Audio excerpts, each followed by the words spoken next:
బోధన్ నియోజకవర్గ ప్రజలకు తెలియజేయమేమనగా కవితక్క గారి ఆధ్వర్యంలో మరియు రేపు జరగబోయే పురపాలక సంఘం ఎన్నికల్లో ఎవరైతే పోటీ చేయగలుగుతున్నారో వాళ్ళ కోసం ప్రత్యేకంగా సింహం గుర్తు కేటాయించడం జరిగింది. కాబట్టి ఆశావాహులు మరియు ఉద్యమకర్తలు ముందుకొచ్చి పోటీ చేస్తారని ఆశిస్తున్నాం. మొత్తం 38 వార్డులలో కవితక్క గారి ఆదేశాల మేరకు పోటీకి కార్యకర్తలు కూడా సిద్ధంగా ఉన్నారు. కాబట్టి బోధన్ పట్టణంలో ఎవరైతే పోటీ చేయగలుగుతారో వాళ్ళకు సింహం గుర్తు కేటాయిస్తున్నామని తెలియపరుస్తున్నాం. అలాగే గత ప్రభుత్వం హయాంలో హౌసింగ్లో చాలా పెద్ద కుంభకోణం జరిగింది. దాని వివరాలు సమాచార హక్కు చట్టం కింద సేకరిస్తే 1663 ఇళ్ళు ఏదైతే వ్యక్తిగతంగా నిర్మాణం కోసం అప్లై చేసుకున్నారో వాళ్లకు మొత్తం పైసలు 65 కోట్ల రూపాయలు ఇచ్చినట్టు, ఆయా కాంట్రాక్టర్ల ఖాతాలో పడినట్టు సమాచార హక్కు కింద తేలింది. ప్రత్యేకంగా బోధన్ ప్రజానికానికి తెలియజేయమనగా ఎన్నో అవినీతులు జరిగిన పెద్దలు ఇంకా పెద్ద మాట్లాడుతూనే ఉన్నారు. అవినీతి పరులే ఎక్కువ మాట్లాడుతున్నారు. కాబట్టి ప్రజలు గమనించాలి. జరగబోయే పురపాలక సంఘంలో వాళ్ళకు బొందబెట్టాల్సిన అవసరం ఉందని మేము తెలియజేస్తున్నాము. త్వరలో లబ్ధిదారుని పట్టిక సేకరిస్తాం. ఎవరైతే లబ్ధిదారులకు పైసలు అందలేదో, ఎవరైతే కాంట్రాక్టర్లు పైసలు తీసుకుంటారో వాళ్ళకి కేసు పెట్టేందుకు మేము సిద్ధంగా ఉన్నాము. కాబట్టి ఎవరైతే 70 వేల రూపాయలు మాత్రమే అందినాయో వాళ్ళ పైసలు కాంట్రాక్ట్ ఖాతాలో మొత్తంగా చేరినట్టు మనకు సమాచార హక్కు చట్టం కింద తెలియపరిచింది. కాబట్టి ప్రజలు గమనించవలసిందిగా కోరుతున్నాం. తెలంగాణ ఈరోజు బోధన్ నియోజకవర్గ స్థాయిలో కమిటీ సభ్యులందరం కలిసి కవితక్క గారి ఆధ్వర్యంలో కొత్త పార్టీ నిర్మాణం కోసము పార్టీ పనులన్నీ కొంతకాలంగా జరుగుతూ ఉన్నాయి. పార్టీ గుర్తులు ఇంకా రాలేవు. కాబట్టి అప్పటి వరకు తెలంగాణలో కవితక్క గారికి సంబంధించిన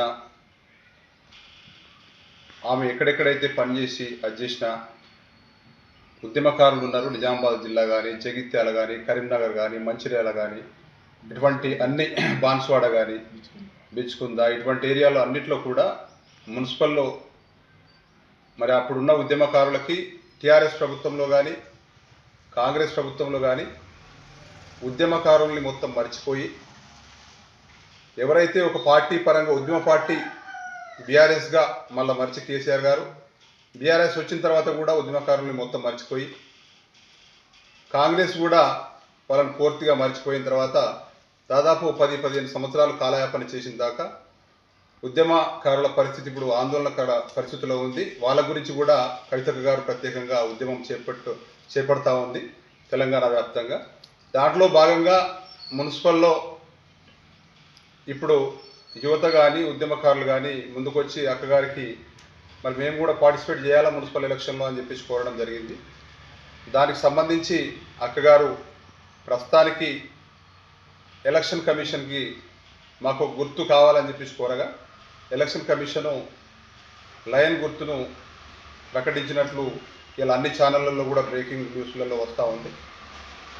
మరి మున్సిపల్ ఎలక్షన్లలో రేపటి నుండి అన్ని మున్సిపల్ దగ్గర నిజామాబాద్ కానీ, బోధన్ కానీ మొత్తం రాష్ట్ర వ్యాప్తంగా ఎక్కడెక్కడ పెడతారో అక్కడ కూడా రేపటి నుంచి యాక్టివ్ అయ్యి అన్ని కమిటీ సభ్యులంతా కాన్స్టిట్యూన్సీ కమిటీలు ఇప్పటికే వేసుకోవడం జరిగింది, జిల్లా కమిటీలు వేసుకోవడం జరిగింది.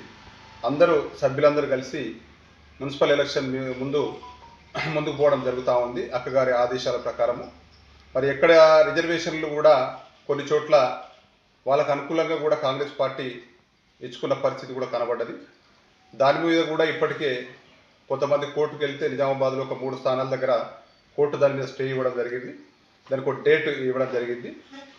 అట్లా మున్సిపల్ ఎలక్షన్లో మరి ఈరోజు గుర్తు వచ్చింది కాబట్టి నియోజకవర్గ స్థాయిలో ఇక్కడ ఒక ప్రెస్ మీట్ పెట్టి మిత్రులందరినీ కలిసి మరి ఇక్కడ ఉన్న 38 స్థానాలకు కూడా పోటీలో ఉంచాలనే ఉద్దేశంతో, మరి ఉద్దేశం ఏమిటంటే గత సంవత్సరం 10 సంవత్సరాలు కూడా ఎమ్మెల్యే షకీలన్న గారు మరి బీఆర్ఎస్ టీఆర్ఎస్లో ఆయన ఎమ్మెల్యేగా కొనసాగడం జరిగింది.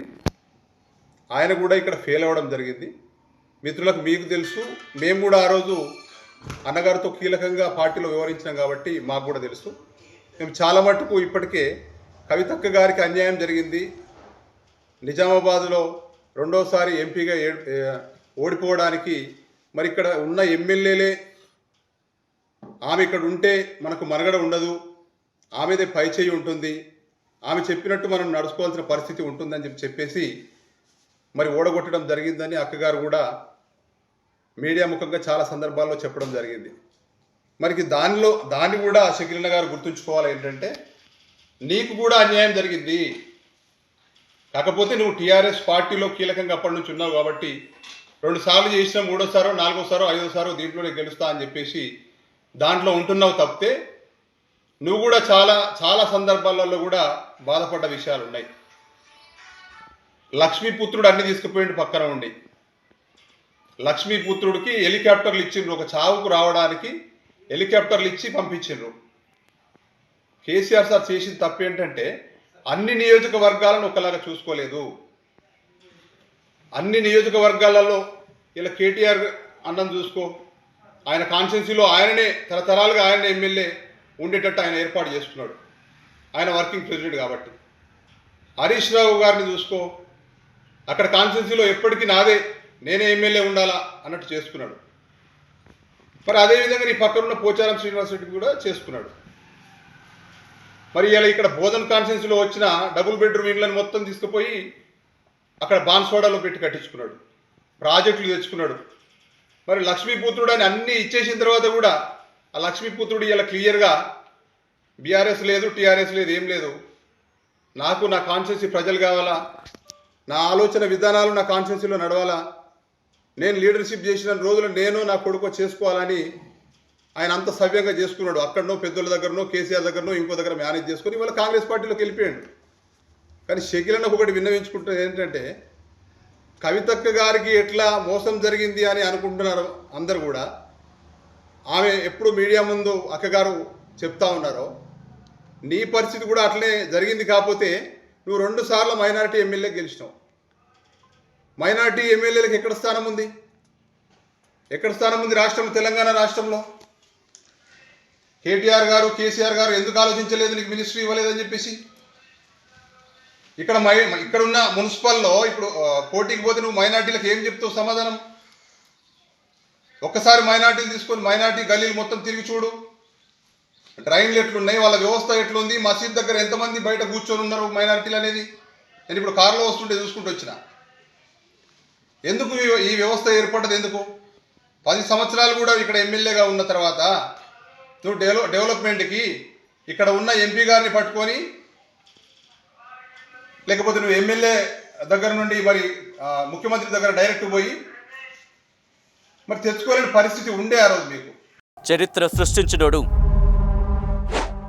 ఇప్పుడు ఆ చరిత్రని తిరగరాయబోతున్నాడు. అబద్ధాల గోడల్ని బద్దల కొట్టి నిజాలను రాగా మీ ముందుంచబోతున్నాడు. నిజమైన వార్తల కోసం వెంటనే డౌన్లోడ్ చేసుకోండి రా యాప్ని.